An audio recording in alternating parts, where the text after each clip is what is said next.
Last scene but not gone. Riya और कबीर की कहानी किसी फिल्म जैसी नहीं थी। ना कोई ग्रैंड प्रपोजल, ना कोई ड्रामेटिक एंट्री, ना ही कॉलेज का प्यार। उनकी कहानी बस एक सिंपल मैसेज से शुरू हुई थी। रिया एक प्राइवेट कंपनी में काम करती थी। दिन भर कॉल्स, ईमेल्स, डेडलाइंस और रात को बस फोन हाथ में लेकर सो जाना, यही रूटीन था। एक रात उसने गलती से गलत नंबर पर मैसेज भेज दिया। फाइल भेज दी क्या? कुछ सेकंड बाद रिप्लाई आया, नहीं, लेकिन अगर भेजनी है तो भेज दो। रिया ने नंबर देखा, अननोन। सॉरी, रॉन्ग नंबर, उसने रिप्लाई किया। लेकिन उस अननोन नंबर ने जवाब दिया। गलत नंबर कभी कभी सही लोगों से मिला देते हैं। रिया हंस दी। बस वहीं से बात शुरू हुई। शुरू में बस कैजुअल चैट होती थी। नाम, काम, शहर, हॉबीज। कबीर फ्रीलांस फोटोग्राफर था। कभी पहाड़ों में, कभी समुद्र किनारे, कभी किसी छोटे गांव में घूमता रहता। रिया को उसकी फोटोज बहुत पसंद आती थी। कबीर कहता, दुनिया बहुत बड़ी है रिया, ऑफिस और घर से बाहर भी। रिया जवाब देती, और मेरी दुनिया बस लैपटॉप और फोन के बीच है। धीरे धीरे दोनों की रातें लंबी होने लगी।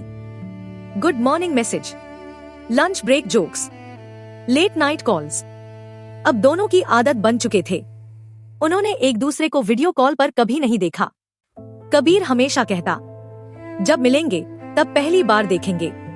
रिया को ये आइडिया पसंद था। दोनों फ्यूचर प्लान्स बनाते, ट्रैवल करेंगे, फोटोज लेंगे, छोटी कॉफी शॉप खोलेंगे।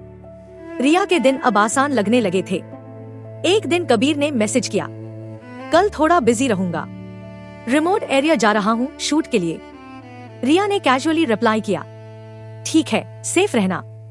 उसे लगा जैसे हमेशा कहता है वैसे ही होगा। लेकिन अगले दिन कोई मैसेज नहीं आया।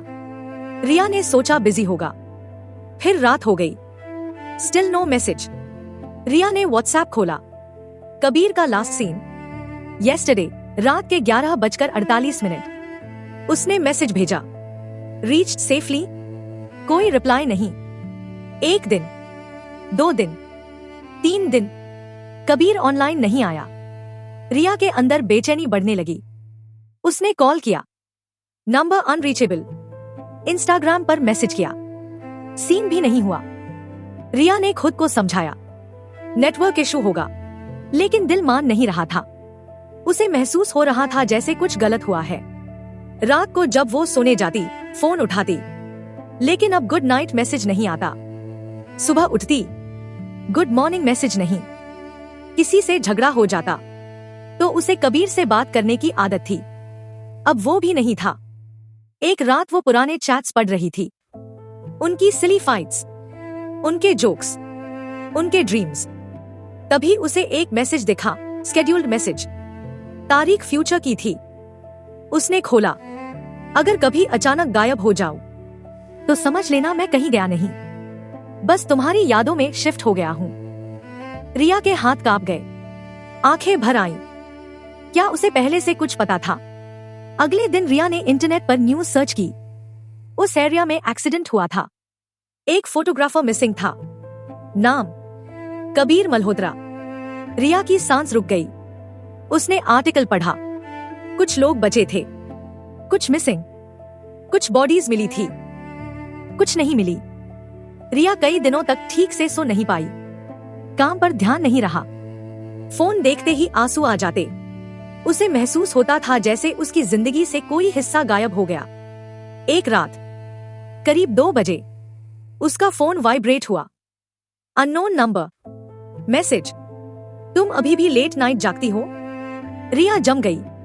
उसने धीरे से लिखा, कौन? रिप्लाई आया, गुड नाइट बोलकर सोया करो, वरना नींद अधूरी रहती है। ये वही लाइन थी जो कबीर हर रात कहता था। रिया की आंखों से आंसू बहने लगे। उसने कॉल किया, नंबर अनरीचेबल। रिया नहीं जानती वो क्या था, किसी का मजाक, नेटवर्क ग्लिच, या कुछ कनेक्शंस कभी पूरी तरह खत्म नहीं होते।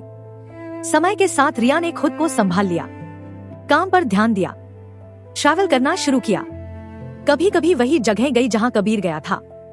उसने फोटोग्राफी भी सीखनी शुरू कर दी, क्योंकि कुछ लोग हमें छोड़कर नहीं जाते, हमें बदल कर जाते हैं।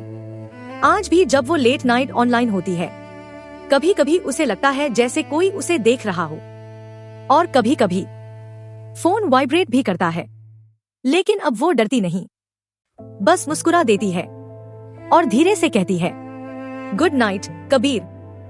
कुछ लोग हमारी जिंदगी से जाते नहीं, बस लास्ट सीन पर रुक जाते हैं।